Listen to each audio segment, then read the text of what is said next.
Em Atos dos Apóstolos, capítulo 20, a partir do versículo de número 7, a palavra de Deus declara: no primeiro dia da semana, nos reunimos para partir o pão, e Paulo falou ao povo. Pretendendo partir no dia seguinte, continuou falando até a meia-noite. E você pode ficar tranquilo que eu só falarei 15 minutos. Amém? Havia muitas candeias, ou em outras versões, muitas luzes, muitas velas no piso superior onde estávamos reunidos. Um jovem chamado Eutico, que estava sentado numa janela, ele adormeceu profundamente durante o longo discurso de Paulo. Vencido pelo sono, ele caiu do terceiro andar. Quando o levantaram, ele estava morto. Verso 10. Paulo então desceu, inclinou-se sobre o rapaz e o abraçou, dizendo: não fiquem alarmados, ele está vivo. Então subiu novamente, partiu o pão e comeu. Depois continuou a falar até o amanhecer e foi embora. Levaram vivo o jovem, o que muito os consolou. Se nós pegarmos a definição de igreja no Antigo Testamento, a palavra que define igreja, ou sinagoga, ou reunião, ela é traduzida por família. Família. Quando olhamos para o Novo Testamento, a tradução e a palavra, ela parece muito mais clara para a gente, que se chama eclésia. E eclésia nada mais é um chamado, uma convocação.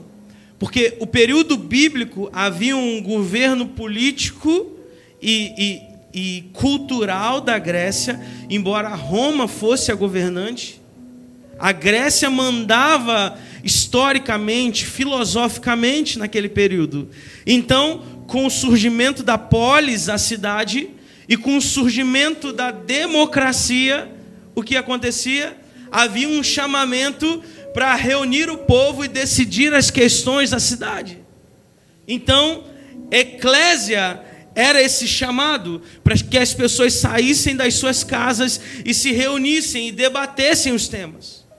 Então, quando a Bíblia incorpora uma expressão cultural, ela traz esse mesmo sentido. Nós somos chamados para fora, nós somos chamados para a cidade, nós somos chamados para impactar onde quer que nós estejamos, amém?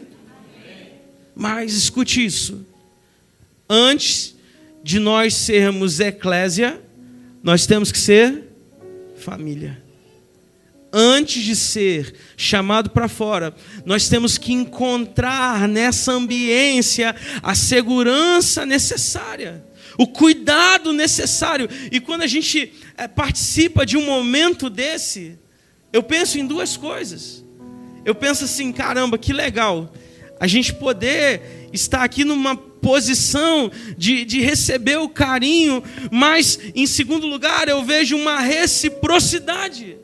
Porque aquilo que fazemos, aquilo que vivemos, ele não pode ser falseado. Eu não sei se eu já disse aqui publicamente sobre isso. A pastora Vitória, ela citou aqui uma coisa que marcou muito a minha chegada na Lifehouse. Que foi, eu estava em São Paulo em janeiro de 2020. Estava lá com Luiz Arcanjo, pastor Anderson Silva, Josué Gonçalves, Douglas Gonçalves. Estava com 50 pessoas lá, no sítio que o pastor Josué faz o SOS Família. Não sei quantos conhecem ou acompanham. E a gente estava lá na região lá de Bragança Paulista. E naquelas indas e vindas, Deus me conectou ao apóstolo Léo, na época, pastor ainda, porque ardia no nosso coração um sonho da gente ir para a América, da gente fazer, enfim, muitas coisas aconteceram. E assim que a gente foi para Curitiba. Na verdade, eu fui, a Ana não foi dessa vez. Era a primeira semana de março de 2020. Primeira semana de março. E lá conheci o pastor Gerson, conheci o pastor Eliton, pastora Vitória, muitas pessoas lá de Curitiba, conheci a pastora Gilá, o apóstolo, enfim. E das muitas conversas, das conexões, o pastor falou assim: nós estamos com um projeto de começar uma igreja em Orlando. Na verdade, eu já me mudei para Orlando e a gente está plantando. E eu amaria que você estivesse lá com a Ana para a gente crescer aquela igreja, para a gente avançar. E o resto você já conhece, o apóstolo, né? Falei, amém. Assinamos o contrato ali com uma multa alta. Estou brincando. Apertamos a mão, fizemos uma oração, comemos um churrasco. Aleluia. E participei de todo aquele momento e me empolguei e sonhei, porque a gente é sonhador, né? A gente começa a vislumbrar, tal.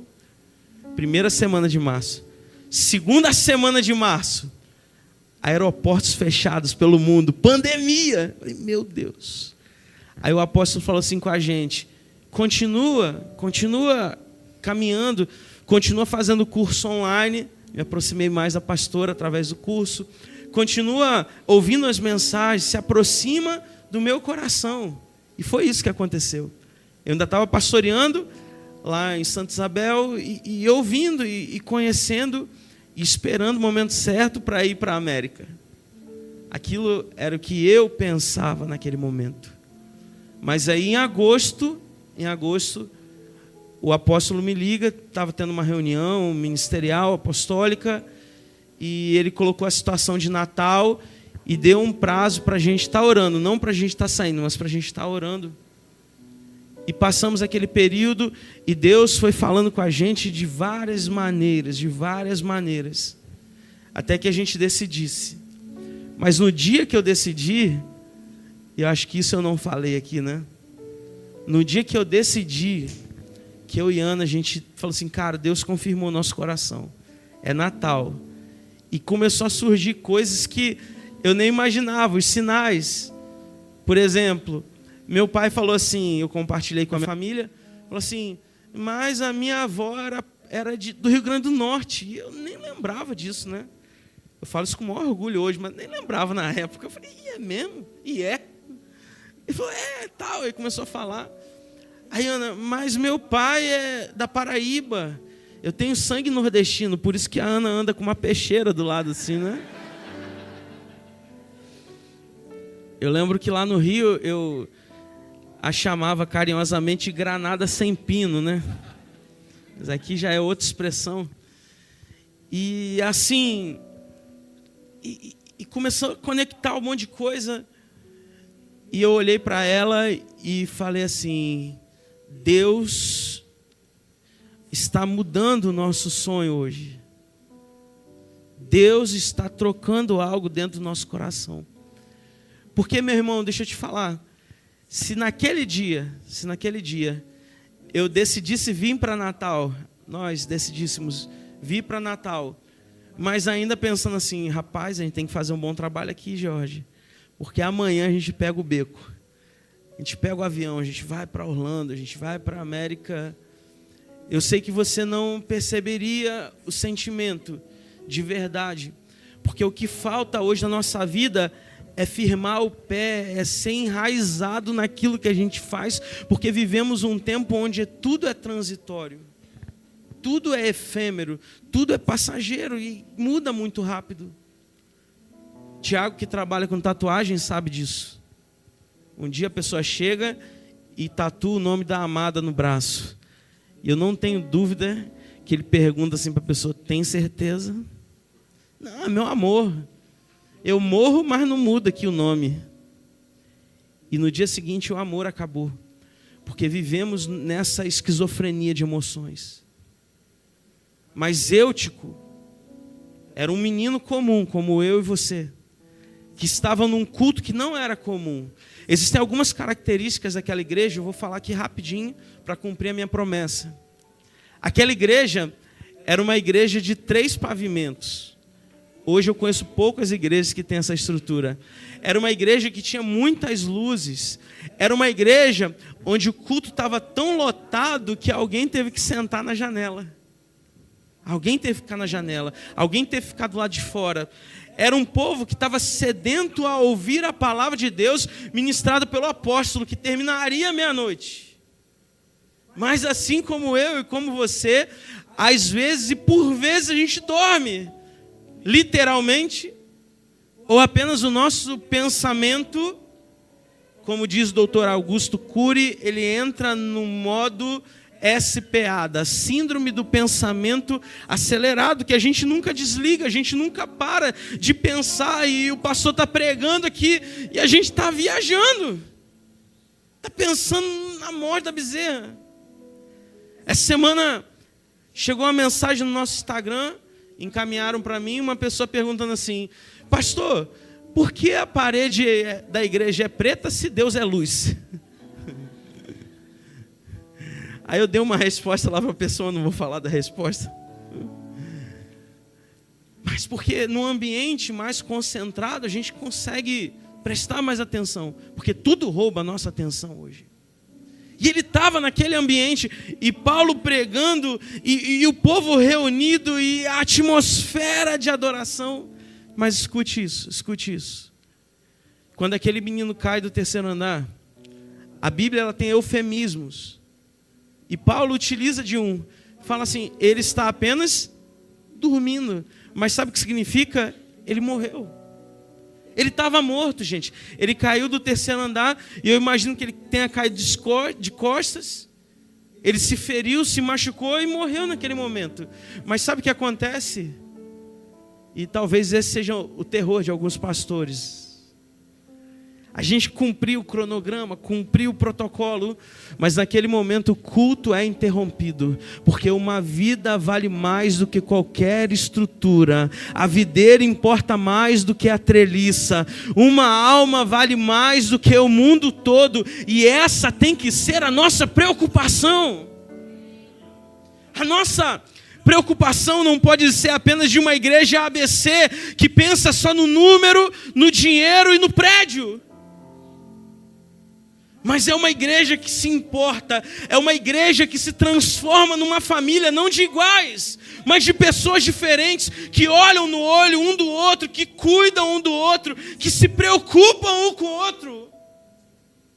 Porque é por essa igreja que Jesus morreu, é por essa igreja que Jesus construiu através dos apóstolos, através dos discípulos.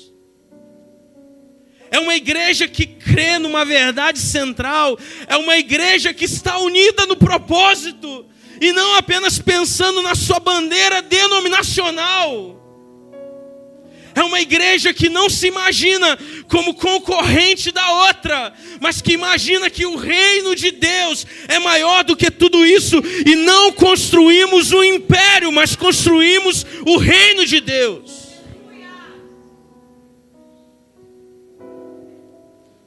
Um dia, há pouco tempo atrás, 2 pastores, eles viajaram para a costa sul dos Estados Unidos. E eles começariam uma igreja. Um era brasileiro, pastor Felipe.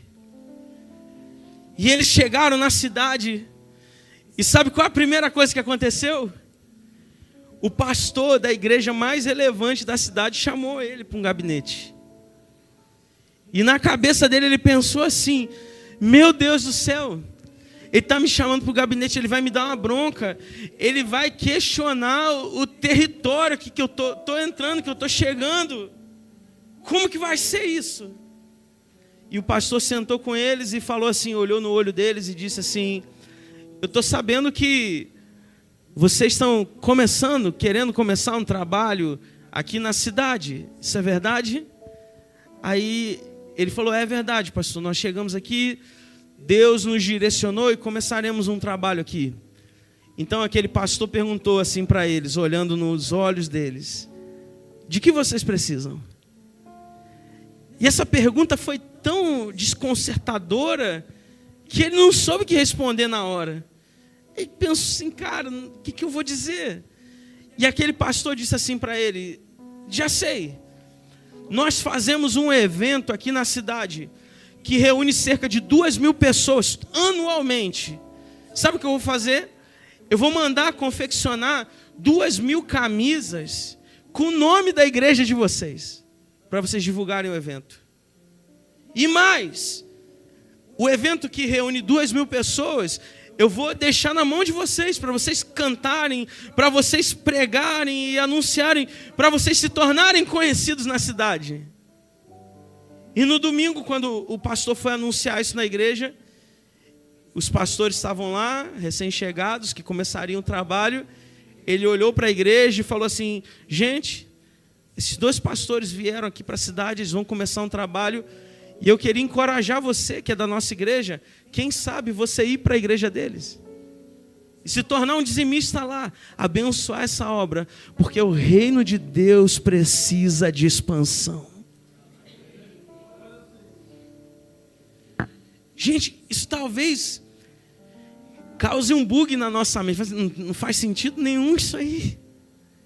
Eu não faria isso, pastor, mas como pode? Porque o reino de Deus vai muito além. E eu não quero fazer juízo de valor sobre essa história. Mas eu quero dizer que Paulo, ele para o culto, ele desce. E a chave dessa palavra é que ele, naquele momento, faz o que com aquele menino? Como que Jesus curava as pessoas? Jesus curava dizendo: você quer ver? Eu quero, então veja. Jesus curava cuspindo no chão e fazendo um lodo e passando no olho da pessoa. Jesus curou de inúmeras maneiras que a gente não tem nem ideia, nem sonha.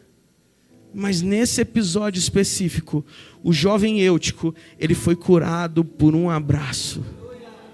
Ele foi curado por um abraço, meu irmão. E talvez hajam pessoas aqui nesse ambiente, nessa casa, nessa família, que precisam ser abraçadas, que precisam ser cuidadas. Pessoas que nunca pisariam numa igreja e que você é a igreja perto deles. Quando a gente fala assim: ei, visita a igreja mais próximo da sua casa, talvez a igreja mais próxima da vida dele, do coração dele, é você.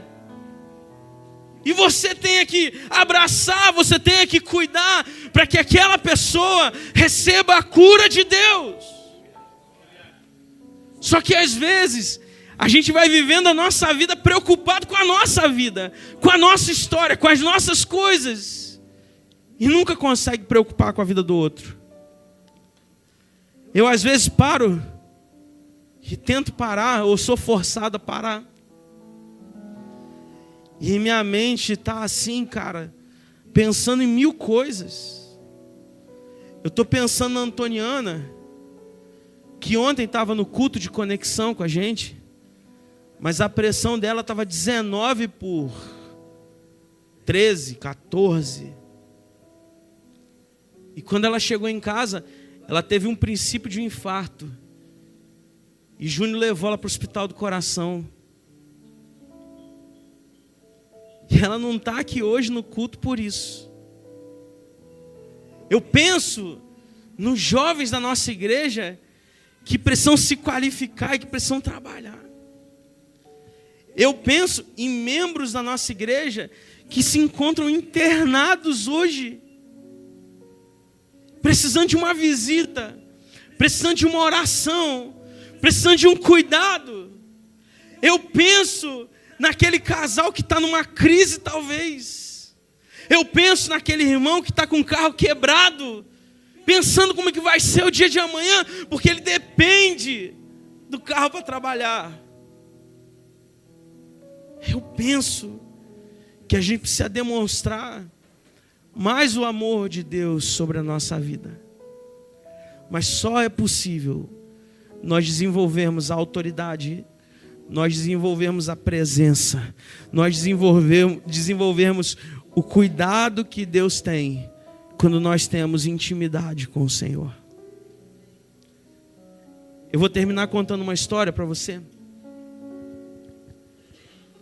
Eu estive participando essa semana de uma rede que é ligado ao Tim Keller de Nova York. A City to City, que pensa justamente isso, conectar pessoas, conectar igrejas e conectar cidades. Em um dos momentos, isso acontece muito mesmo, as pessoas acham que a gente é de uma igreja americana e que nosso inglês é totalmente fluido e polido. Aleluia. E alguém da organização, eu estava ali como um congressista, um ouvinte, alguém da organização me chamou num canto e falou assim: pastor Eliseu, tem um casal de americanos aqui, você poderia deixá-los no hotel?